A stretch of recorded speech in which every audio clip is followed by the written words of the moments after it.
Hey guys, it's me Sujo over here. Welcome back to another video. So on this video, I'm going to be talking about what most expat YouTubers don't tell you about living in Vietnam. So if you're new to my channel, the name of my channel is called Sujo in Vietnam. I've been living out here for over 6 years now. I was an English teacher before for over 3.5 years here in Vietnam, and also, then I started my online digital marketing business, and I'm also a full-time YouTuber. So if you're new to my channel, welcome to my channel. So quick disclaimer over here is that I've been living in Vietnam for many years. I love Vietnam, and Vietnam is my second home. So I'm originally from India. Forgive me, I'm just wearing this mic out here. I'm trying it out. Yeah, so I'm originally from India, and I'm pretty well traveled. I did most of my upbringing in Russia. I was in Russia for 10 years of my schooling. And then I've traveled in many different countries. I was also in the Philippines for 5 years. So I'm pretty much well traveled, and I just wanted to talk about my personal experience as a foreigner living out here in Vietnam for many years. So I'm going to be talking from my personal point of view. So yeah, let me just have a bit of my coffee in the morning. So like I said, I'm testing out this new mic. So let's see how this works out. So I've written down a couple of the points over here. So let me just be very blunt over here, okay? I'm just going to be speaking out my mind. Like most of the expat YouTubers who come to Vietnam, they don't stay here, to be honest, okay? They are like, primarily they come here to grow their YouTube channel, okay? Because of course, Vietnam is one of the hottest destinations globally in Southeast Asia. And of course, India is also one of the hottest global destinations. Um, and if you have not visited India, I highly recommend you should do that. It's a very big, beautiful country, a lot of different diverse cultures.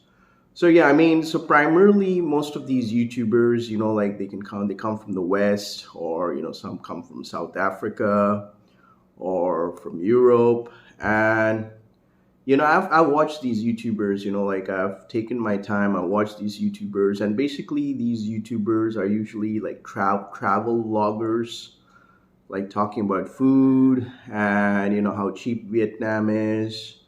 And, like, so primarily these YouTubers, they come to Vietnam, they don't stay long, they could be staying for a week or so. And primarily they want to grow their YouTube channel. Okay, so they want to get a lot of clout. So there's nothing wrong in getting more subscribers, viewers, if you're in this industry. Okay, so I'm going to be very blunt about this, I mean, as a YouTuber. But me, like, I like to create content, which is very factual, and I like to be straight up, no BS. That's what my channel is about. And lately, there's a lot of uptick regarding this. Like I can see a lot of YouTubers coming out here with all those catchy thumbnails, and maybe couples or a solo traveler. It's perfectly fine. That's not a problem. But this is not the reality. Okay, like, I have even seen a couple of YouTubers, and like even like some YouTubers, expat YouTubers who are staying out here in Vietnam. um it's only about the pros, right? And like, too much, I feel like, the content around those YouTube channels is like sugar coated, like, sugar overdose, like it's about, come and retire in Vietnam, live out here, life is the best, pack your bags from the West, come out here, and, or, just leave everything behind and just come and move over here to Vietnam, but they're not talking about the challenges. They're not talking about the realities, okay?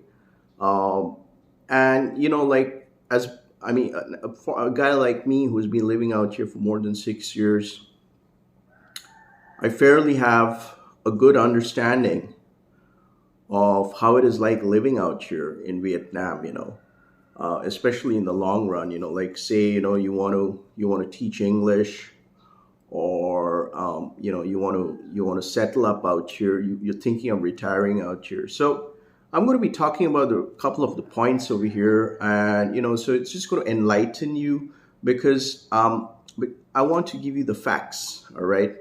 Uh, don't get me wrong. This is not a biased video, but I'm trying to give you some facts, okay, from my personal experience, okay, which you should be aware of before you go ahead and watch all those expat YouTubers their, um, you know, with their catchy thumbnails, and like the Hollywood style production and all those kind of things, because that kind of pisses me off. You know what I mean?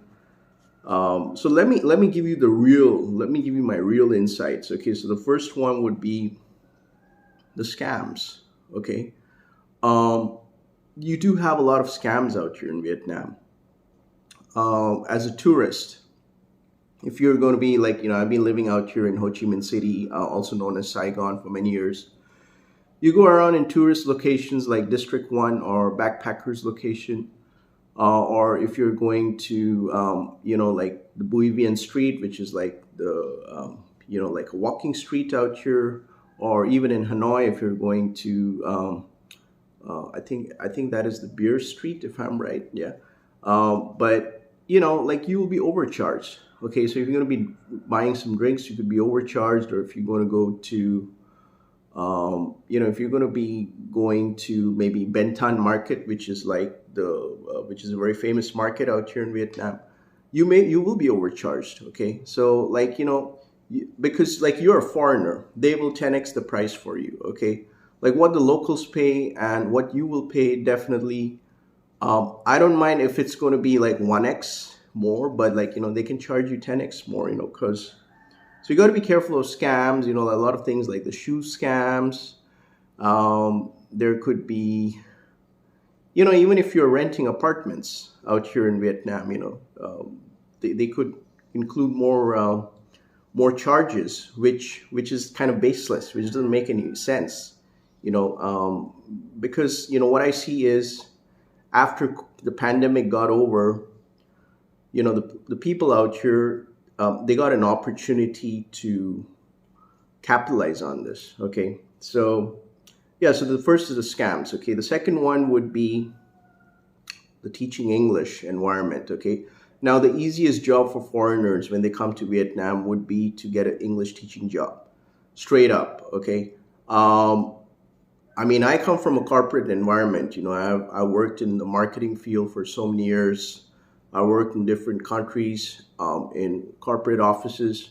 And, I said, like, how do I come to Vietnam? And the first thing which came to my mind is to become an English teacher.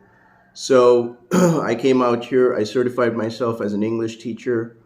I did that 4 weeks intensive TESOL course, paid around 1,600 US dollars. Um, and then, after a month, I started, working in public schools. But let's talk about teaching English, okay? Um, I personally feel that, knowing that there's a new law right now here for English teachers who want to teach out here in Vietnam, and the fact that English is not going to be a compulsory language for students when they go to universities out here. So I don't know how long. I personally feel that teaching English is not a long-term option out here in Vietnam. It's definitely a very short-term option. Like, there's a say nowadays that, if you're teaching English, you need the money. Okay. I've heard this over a couple of forums that, like if you want to really make some money, if you want to make some quick money out here in Vietnam, you got to teach English. Of course, I don't follow that practice. I've been teaching ethically for many years, and I have a passion for teaching. But there are teachers who just want to teach in a school very short term, just because they want to get the money, and just vanish around. Okay.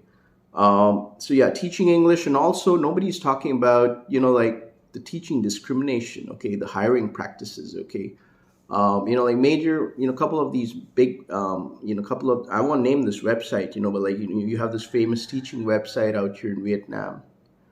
You know, it's just that not all kind of teachers are being preferred, especially, like you have certain countries, like you have US, Australia, UK, South Africa, um, New Zealand, and all that. Of course, South Africa was not included in the list a couple of years back, but these are considered as native countries, okay, which is all right. And yes, you do have a lot of, like the color of your passport or whatever.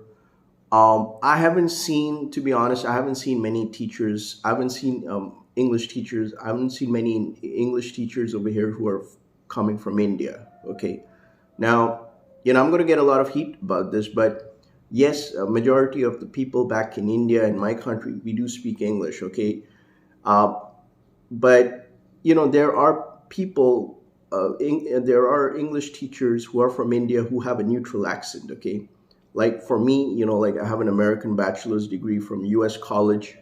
I don't have a very heavy accent or whatever. Um, and of course, I have a TESOL certificate, but it's still challenging for me. Like if I want to get hired with a school out here in Ho Chi Minh City, it's going to be very difficult because predominantly you have the teaching ESL discrimination, which only prefer certain teachers, and most of them, they're not qualified, and sorry to say, a couple of these native teachers, they cannot teach at school properly. Like most of the time they're shouting around or kicking out students from the classroom. um, and they don't know how to carry out the warm-up activities or how to do classroom management. And these are the kind of teachers who are getting fat salaries, like I'm talking about, like maybe 2,000 US dollars per month or whatever. So I think, like the education ministry needs to really look into this. Yeah. The third one, which I want to talk about, would be pollution. Okay.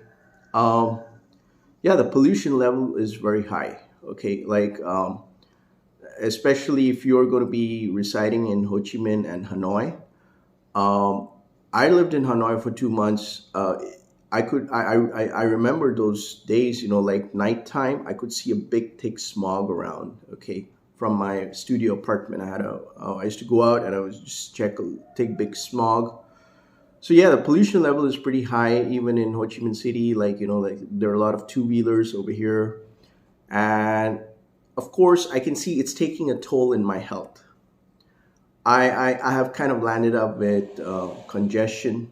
Okay, like I cough a lot sometimes, and I know that I never had this issue before, but it's just that like the pollution level is like have that microgram pollution which goes inside your lungs and is not good in the long run. So like if you have a sensitive heart or if you have a sensitive chest or whatever, it's not good in the long run, because as you're going to be staying out here, like maybe for 6 months or even for a couple of months, you will realize that you're not breathing clear air, okay, clean air.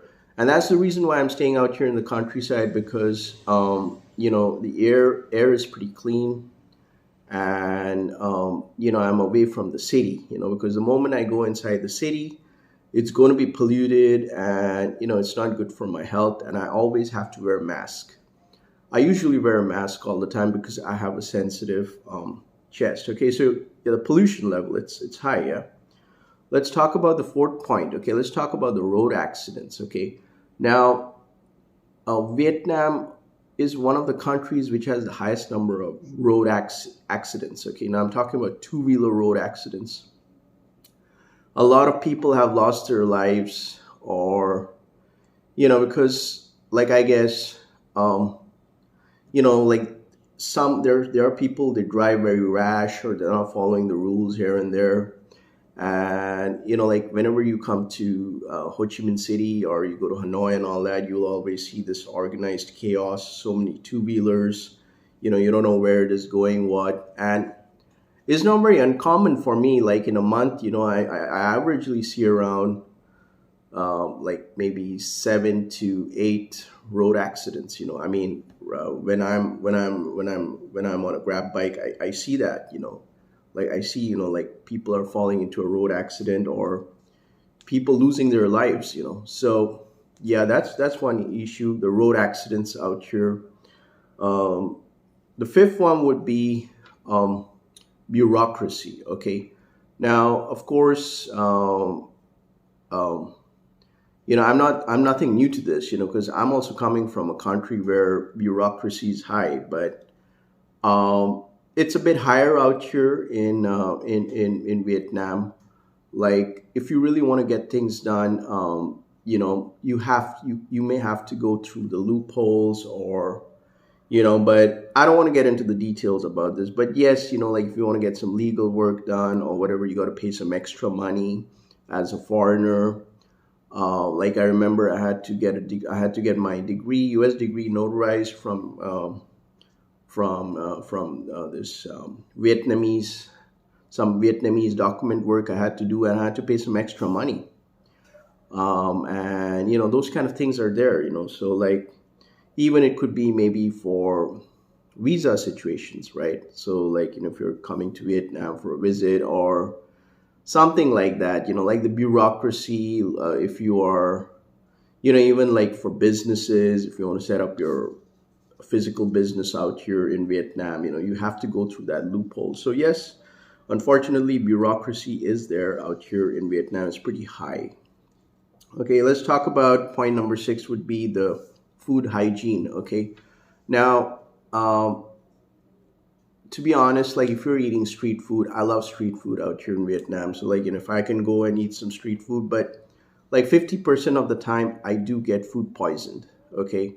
Um, this usually doesn't happen to me in Thailand when I go to Bangkok, because I know the street foods are very hygienic. They pack it up in clean covers, plastic covers, and everything is freshly cooked. But here in Vietnam, you got to be a bit cautious. Like, even if you're going to be, I've even been food poisoned when I went once to a local coffee shop just to have a local Vietnamese coffee, and like I was like sick for 2 days. I was vomiting. I had diarrhea. Be careful, like don't just go and eat everything out there on the streets out here in Vietnam. Like you want to buy some banh mi, like the Vietnamese baguette, or you want to eat some pho or whatever, but just be a bit cautious, right? Because like 50% of the time, I used to get food poison, but nowadays I just plainly cook at home. I mean, that's the best thing. Like if you know how to cook, you got a kitchen in your apartment, I highly recommend that like 70% of the time you cook at home, because that's going to that's going to be better for you. Okay, like if you're going to be staying out here in Vietnam like for a couple of months or for 6 months or beyond, just like you know I mean, not all the time you can go to expat restaurants or expat joints, eat burgers and steaks, because that's kind of expensive. Western food is usually expensive out here in Vietnam, and not all expats can do that. I mean, you can burn out money very fast if you're going to be living that expat bubble life. So, if you're going to be living like a local, you got to also try to do a lot of cooking, at home. So, even if you have a Vietnamese girlfriend, she can cook some food for you, Vietnamese food for you. So I highly recommend you should do some cooking. Okay. Let's talk about the seventh point over here. So let me have a bit of my coffee. So this is going to be a bit longer video. So the seventh point over here is that Vietnam is not cheap. Okay. Like most of these expat YouTubers, they come, is the cheapest one, $1 you can, how to live like a king in Vietnam for $5 or for $10 or whatever per day or whatever. Times have changed. It's not cheap anymore. Okay, like if you're going to Ho Chi Minh City, and averagely, if I go to Ho Chi Minh City, because I stay in the countryside, averagely, if I stay if I'm there in Ho Chi Minh City for half a day, averagely I spend around like 500,000 Vietnam dong, which is around I think 12, $15 just for half a day. Because like things are going up, right? And if you're going to be staying in District 1, especially in Ho Chi Minh City, or even in Hanoi, if you're going to be staying around the old quarters area or whatever. So I'm going to be primarily talking about Ho Chi Minh City, but like District 1 is expensive, like, if you're going to be renting apartments over there, and if you're going to be going to those expat joints, eating around this, that, you will be averagely, you will be spending around $50, right? You can be spending around $50 per day, if you're just going to be living that expat bubble, like, so yeah, it is like inflation is shooting up, like even like real estate and everything, housing, it's expensive. I remember my time, like 2015, 2016, even 2017, back then in Vietnam, it was kind of very affordable, even if you would like to like book hotels downtown, maybe using these hotel booking sites. But now, averagely, it's kind of expensive now. If you're going to be staying in a hotel per night, it's going to be like averagely around, you know, it's no more like $7 a day or whatever. Forget about all that. So yeah, things are become so Vietnam is not cheap. Like, you, especially in Ho Chi Minh City, things have prices have jacked up, and inflation is there. So so this misconception which most YouTubers have, like which most YouTubers, expat YouTubers, show you around, that is the cheapest country, come over here. Yes, it could be cheap if you're going to be staying out here in the countryside, or if you're going to be staying in a faraway city. But downtown city here in Vietnam, forget about it. It's not. Um, the next point would be, Vietnam is not a retirement country yet. Okay. Now, like I've seen like this expat YouTuber saying, come and retire out here in Vietnam, whatever. Um, let's just get it very clear. Okay. This is not Thailand. Okay. Vietnam is not Thailand. Thailand is a country revolved around tourism. The majority of the Thai economy runs on tourism. Whereas over here in Vietnam, the majority of the Vietnam economy runs on manufacturing, exports. So yes, there is tourism out here in Vietnam, but you don't expect that. Okay, this is the country where you can retire. It's not a retirement country, to be honest with you. For me, definitely Vietnam is never going to be a retirement country, because you don't have like the retirement visas, you don't have long-term visas out here in Vietnam yet. And like for me, a person of color, I'm not a white foreigner. I have like dark brown skin. I'm not a racist, but I'm just talking from my personal experience. Most of the coffee shops I've been out here in Vietnam, especially in Saigon, they have the worst customer service. They're not very keen to serve me. They judge you very fast, and you get the worst treatment. So you think I'm going to be retiring out here in Vietnam? Because for me, because I come from a marketing background, I was in business development for many years. I've dealt with international clients selling products and softwares. So for me, customer service was the number one um, uh, priority, right? So knowing that, I never get good customer service out here in Vietnam, especially like if you have like, if you're a brown person or if you have black skin or whatever, and practiced by these major, like even if you go to big malls out here in Vietnam, or say like Highland Coffee, all these other coffee joints, like Katina, Phuc Long, or whatever it is, or they don't treat you properly. Okay, you don't get the best of customer service. Forget about smiles, but you don't feel like, this is the country where you really want to retire. I mean, do you expect me to pay a lot of my savings and retire out here in Vietnam, knowing that I'm going to get bad customer service all the time? So yeah, customer service. You don't have that retirement visa yet. It's not like, it's not there yet. Okay, so my best guess, it'll take another, maybe 5 years down the line for things for Vietnam to be considered as a retirement country. Okay. Um, then the next point would be, this is actually my ninth point, would be the freedom of speech. Okay. So firstly, Vietnam is a socialist country. Okay. Now I have lived in Russia for 10 years of my life. Okay. It was a communist country, right? I lived in Moscow for 10 years of my life. I speak very good Russian. Um, and of course, now I forgot. Now I speak kind of intermediate, but I remember like, so I know I come from that environment. I know, you cannot, I'm not stupid. I'm not going to be saying something stupid politically out here, right? You never know, because I always have this fear as a foreigner. You don't know, like next day, some guys can come lock me up and take me away, and throw the keys, and you won't get to know where you are, where, I mean, you know what I mean, right? So I mean, everything is not freedom of speech, right? Everything is not freedom of speech. And of course, I don't involve myself with Vietnamese politics.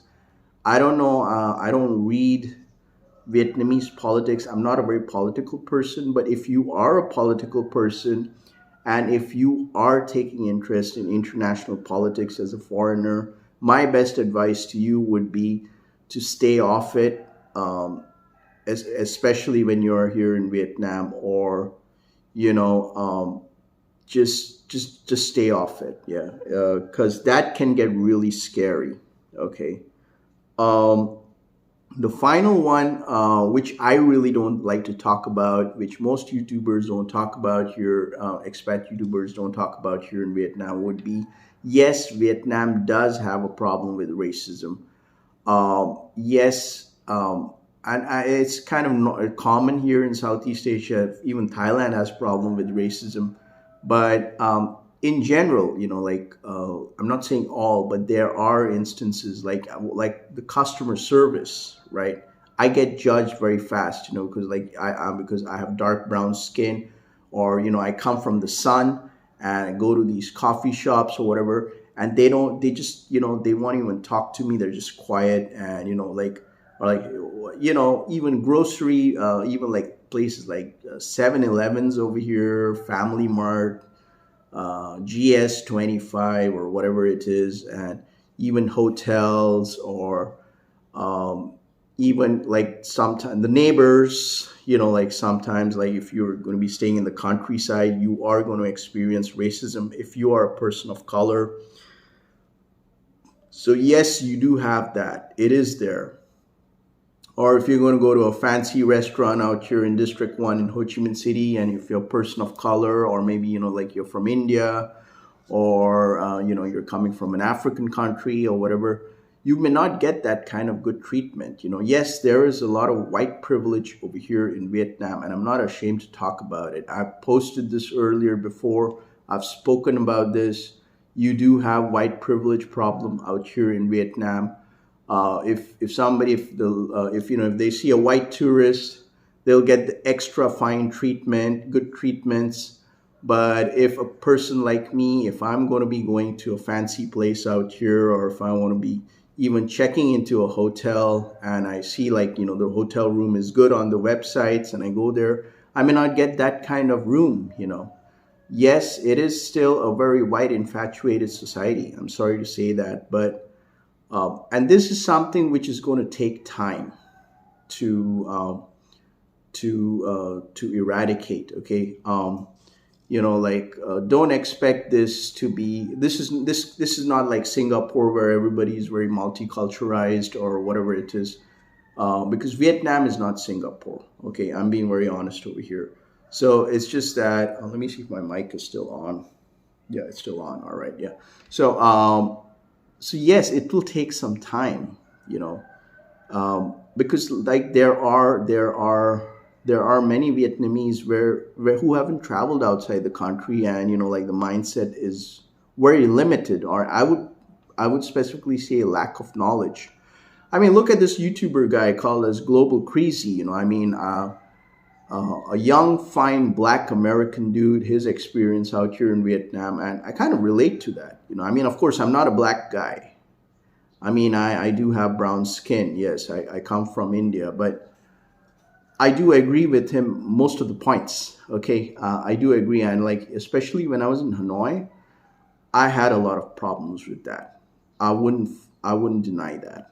Yes, I did have a lot of problems with that. So yes, it is now up to the young generation Vietnamese to understand this epidemic problem, this and especially little Vietnamese kids. Like I don't want them to grow up to be like the existing generation out here in Vietnam. When they grow up, they should be normalized with interacting with all types of foreigners, even if they're like blacks, browns, or whatever, no matter where they come from. Let there be no stigma attached to this. So, yes, Vietnam does have a problem with racism. Even if you say no, there is no racism in Vietnam, or, I've had some trolls commenting on my channel saying you're too sensitive, or, pretending like I'm Vietnamese. This is the first time I'm hearing this. Well, there is problem with racism, so it will take some time to normalize out here. Okay. So yeah, let me know your thoughts down in the comments section below, and I hope you found this video to be insightful, because I don't like, I like to give you the facts. Okay, I like to give you. I love Vietnam. I really have been living here for many years. This is my second home. I love the people out here. I have a big heart. Okay, the beauty about me is I have a big heart. No matter if somebody's treating me shit, I will always forgive that person. I have a big heart, okay? And that's what makes me special. That's what Sujoy makes me special. And like Sujoy in Vietnam, that's what makes me special, right? I have a big heart. I'm a very forgiving person. Yes, most of the Vietnamese people whom I have interacted, they are nice. But yes, there are also those kind of Vietnamese people who are rude, who are, oh, I thought something fell down, who are rude and who are like point blank racists. But I wouldn't, but what to do, because, it's just like maybe the lack of knowledge, small IQs or whatever. But yes, I mean, I just wanted to throw the facts in. I just wanted to, like put this all in context. I love Vietnam. I love the culture. I just, you check out my YouTube shorts, like I have promoted so much of Tet holiday out here in Vietnam for foreigners to come and visit Vietnam during the Lunar New Year's, right? So I just wanted to share my peace of mind, because everything, like those other expat YouTubers showing about Vietnam, sugarcoating everything, that's just not right. And I know why they do that, because they want clout, they want to grow their channel, and Vietnam is one of the top destination locations where you can actually grow your YouTube channel. They have not been living out here for many months or whatever. They come here for short weeks and then they go somewhere else in Southeast Asia. And, like a couple of those expat YouTubers who are out here in Vietnam, they do it for their political reasons, or they want to sell a course, or they want to sell some kind of teaching courses, or they want to sell some other kind of courses. But it is all around that jazz. Okay, so I just wanted to be straight up and no BS. That's what my channel is about. That's what makes my channel very special. I like to lay down the facts, and I like to be as realistic as possible. So if you like watching this content, make sure to like and subscribe to my channel. Additionally, if you found my content to be insightful, you can buy me a coffee. And if you're traveling around in Southeast Asia and you want to start a successful online business, there's a big launch which is happening right now. It's going to change the lives of millions this year. And you are going to be definitely financially free, and registration is free. Okay, so I highly recommend you check out that link and register up for this VIP pre-launch, which is free to join. And also, I have also included a couple of remote work opportunities which you can do out here while traveling around in Southeast Asia. So, with that being said, you guys have a great day. This was me, Sujoy. Peace out.